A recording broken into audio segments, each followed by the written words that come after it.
Hey, you guys, you're tuned into the Cool Rhythms 98 broadcast, and I am DJ Tippy, and you are here on the Tippy Show, and we have a special guest tonight. And before I get into that, let me go ahead and thank everyone that sent out kind words, sent me text messages, or even called in to the radio station when I had a guest appearance on the station last week. I just want to thank each of you for your welcome. That was a wonderful welcome. So thank you.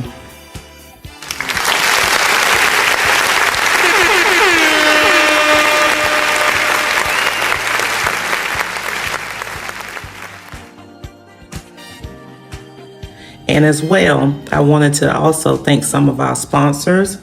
I want to thank Coca-Cola, Roku, and Google for supporting Cool Rhythms 98. So we appreciate you.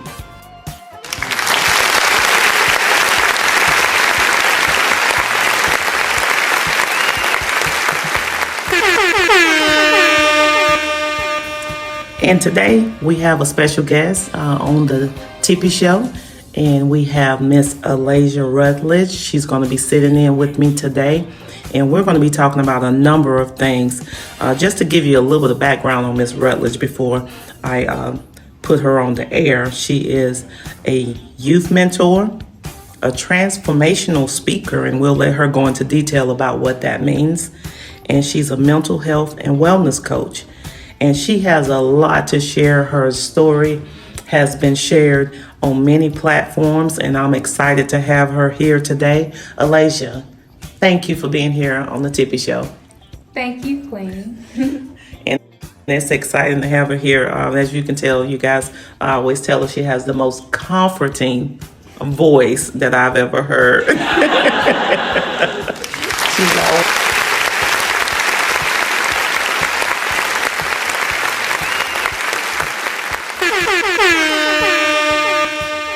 saying the most sweet things, and when she says it, it just gives you that feeling of everything's gonna be okay. So I'm excited to have Miss Alazha here today. Alazha, go ahead and tell everyone real quick a little bit about yourself. Okay, so my name is Alazha Rutledge. I'm married, I have 5 children, and I'm a youth mentor, so I help the youth overcome different traumatic experiences, but also learning how to dig deep inside of themselves and overcome peer pressures when it comes to drug abuse. I also help women on their fitness, health, and wellness journey and with their mental health. So that is something that I do as well. And when you say you help women on their health and wellness journey, so you only work with women? Primarily, that's my target audience, women and youth. Okay. And I chose women because I really resonate with them. I know a lot about myself and I connect with women. I just don't want to go to men right now. That's just not my area of expertise. Absolutely. That makes sense. Mm-hmm. So what about with the youth? Is it just females in the youth as well? No, for the youth, I'm open, male and female. Okay. Their minds are so immature, not in a bad way, but just when it comes to life and experience, they're more open, men and young men and young women to receive what I'm saying. So I feel the connection when it comes to children. I have a soft spot for babies and children. Yes. Well, you have some beautiful babies. I've gotten the honor of meeting them a few times when we were with the Cleo Bailey experiment. Yeah, that was good. Yeah, that was that experiment. That was real nice. Mm-hmm.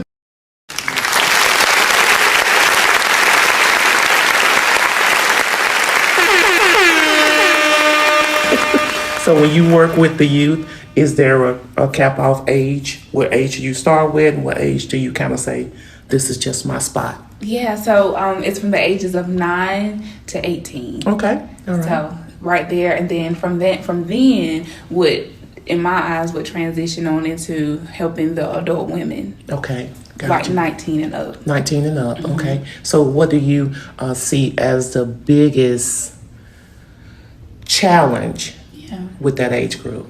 With which one? The younger age group or just the women in general? Yes. The biggest challenge that they're facing right now is honestly learning how to accept themselves and love themselves without needing that outside validation, especially when it comes to the social media world. So a lot of them are comparing themselves and feeling like they are their body, and if they don't have a nice body, they gotta chop it up, or they gotta, go change something instead of learning how to love what they got and make it look and feel the best that they can by working out and eating healthy and things like that. Right. So that's the biggest challenge. And with that challenge, the thing that I'm finding as a self-care coach is this: it's all inward. And we're all beautiful. All of our bodies are beautiful. Yeah. All of our smiles are beautiful. All of our faces are beautiful. It's really an acceptance on the inside. Yes. So when you see someone that's having trouble with accepting who they are from the inside out, how do you approach them? What can people expect from your services? Right. So usually you don't want to accept yourself from the inside out because you are holding on to some type of guilt, some type of grief within yourself, or you've adopted somebody else's opinion of you and you decided to believe it as true, and you just abandon the fact that it's actually not true. Right. So what I always suggest is let's start looking at what your emotions are saying, because your emotions are literally just your body sending you emotional messages. Like energy is energy in motion. So if I can understand what type of emotional state you're in, and you can explain to me the type of thoughts you're having, we can backtrack and get to the root cause of your behaviors and your actions, and that usually tells me what area in your life you need to forgive yourself for. So that's how it works with me. Wow, I love that. Because a lot of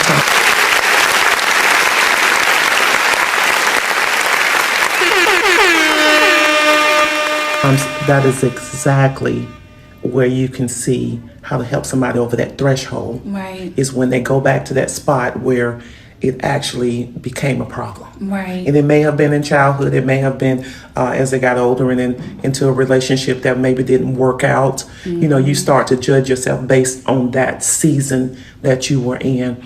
But coaches like yourself are here to help individuals see that that's only a season. It's a season. It's just a season. Right. And we all have seasons. We do. And we've all got these things that we've dealt with in so many areas of our life. And as women, we hold it, we process it, and we keep it right there in our womb. And that's where life is at, and that's where our emotions find their way up into the other areas of our lives. So, I like what you said. So thank you for sharing that. Absolutely. Thank you for sharing that. And you said also that you work with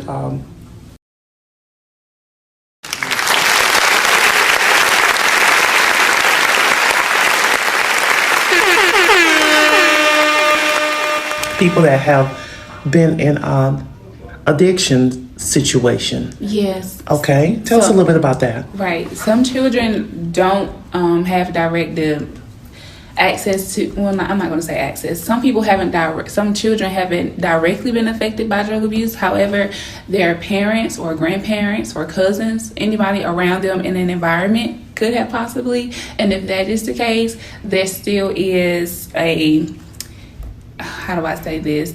They are still a result of that because of the environment and things like that, especially when it comes to like the world we live in with all the vapes and all the children getting access to certain stuff they're not supposed to have access to. So basically what it ultimately comes down to is the peer pressure. Yes. So that's what we really go deep in, is understanding your worth, your value, your voice is heard, and knowing that just because you see a friend do it or just because somebody in your family does it doesn't mean you have to do it. Right. And it's like more importantly knowing why. Like, why are they doing that? Why did they do that? Was there a benefit for it? And it's understanding like everybody's why does not have to be yours. That's right. So you just really have to know yourself and love yourself. Yes. Imagine the trauma of being a child and seeing that type of substance abuse in the home, and then going to school in these classes and hearing how wrong it is and trying to decide where you're going to lean, what the teachers say, a stranger, or what I'm seeing at home, right. or in my neighborhood or what have you. It's a lot of trauma and a lot of stress with being And this world is just interesting now. I guess that's the best way for me to say it. It is interesting. It's very interesting. It's different. I think children are exposed to a whole lot more, and they don't really know how to internalize things. So that's why I think it's really important for us as adults to get off of our phones so much and get off of social media so that we can be front and center, helping these children understand themselves and all the information that they're receiving. It has to be filtered. Absolutely.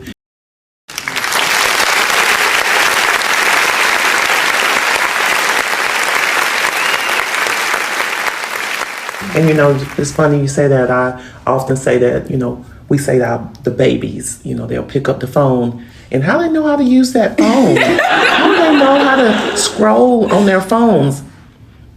They're like sponges. And they see us do it all day long. Yes, so they do. Of course they're going to know how to do it. They see us doing it all the time. Unfortunately, we're doing it as we're cooking because we may be looking at a recipe. Mm-hmm. We're doing it as we're getting them ready for bed sometimes because we may be looking for something to help us with our daily activities. Right. We're doing it ourselves because most of our time is spent working on social media or either in some kind of email, whatever. Right. We're always on our devices.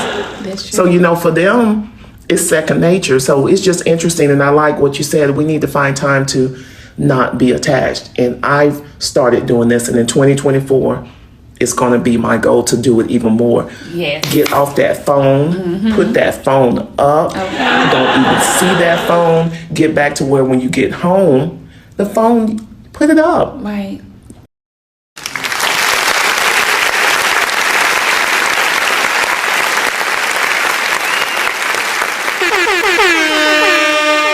Don't have to turn off, but out of sight is out of mind. Mm-hmm. When it comes to those technology and the devices that we have at our disposal. It's just become so much. It takes up just way too much of our time. It does. I agree. And so I'm personally going to start that. And I think the more that the youth see us doing it, and we quit making such a big deal out of nothing. Yeah. On what we see, we're looking at, like you say, looking at other people's lives and thinking, hey, that's supposed to be me. No. Right. Everybody's living in their own perspective spot in life. And each person is doing what it is that they're doing. When you look at theirs and think it's supposed to be yours, it's first of all emulation, which is something we shouldn't be doing. Right. It's idolatry. We shouldn't be idolizing what someone else is doing anyway. And then it allows us to forget that we're already amazing. Right. Already together. Mm-hmm. All of that. We forget it. So, it's just interesting. But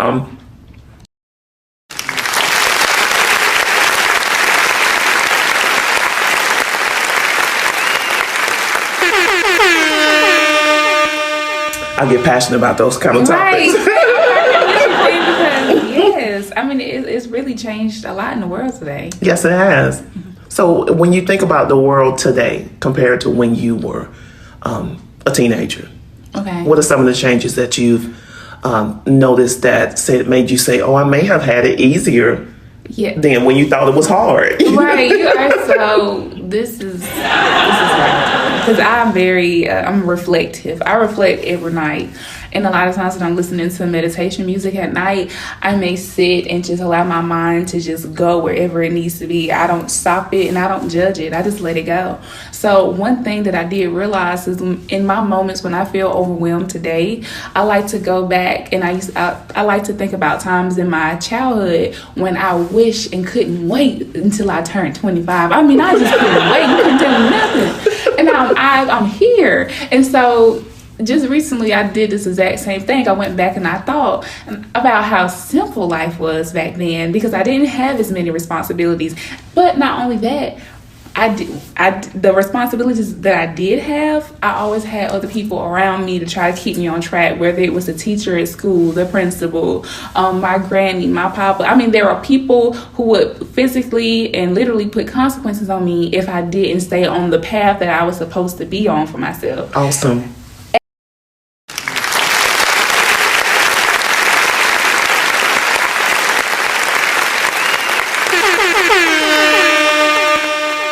adult, and I think this is what gets a lot of people. We are so ready to be grown. We forget that those people who are actually there, those teachers, those principals, that once they're gone, like, nobody is really gonna be here to be on your throat and tell you can't have or take anything away from you. You have to learn the hard way. That's right. So you lose that cushion, and I took advantage of that. I like that. You do. You lose that cushion, that foundation. You do. Yeah. And it just depends on how you look at it. Back then, I got tired of people telling me what to do. I was ready to just do my own thing. So now that I'm doing my own thing, I'm like, wow, okay. Yeah. It would be nice sometimes. Absolutely. Just being honest. Pick up the phone and say, hey, I got this going on right here. What do you think? Give me your insight, or tell me which way I need to go. Yeah, we don't take. It's such a